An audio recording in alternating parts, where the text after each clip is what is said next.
فکر تو پیش یکی دیگه است، حرف تو هرچی که اون میگه است، هر جا که میری کنارت هست، این یعنی عاشق شدی رفت. وقتی بودنش نمیشه تکراری، لحظه ای تنهاش نمیذاری، هر جوری باشه دوستش داری، این یعنی عاشق شدی رفت. آره من دیوونتم، این کار عشقه، این دیوونه بودن از آثار عشقه.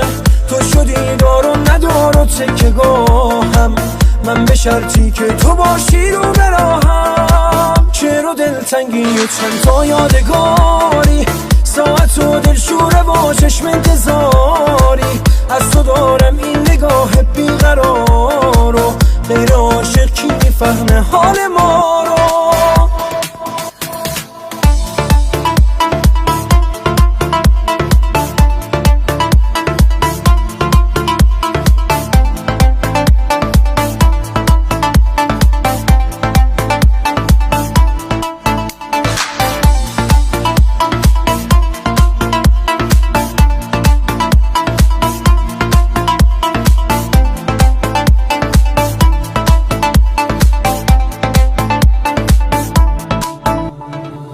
من به این که میرسه دستم به دست دل خوشم، دستم و محکم بگیر بذار یکم آروم بشم.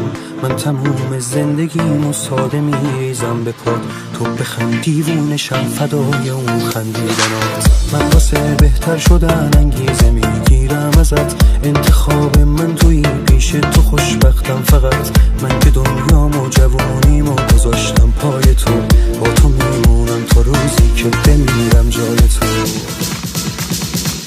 آره من دیوونتم، این کار عشقه، این دیوونه بودن از آثار عشقه. تو شدی دار و ندار و تکه‌گاهم، من به شرطی که تو باشی رو براهم. شعر و دلتنگی و چند تا یادگاری، ساعت و دلشوره و چشم انتظاری،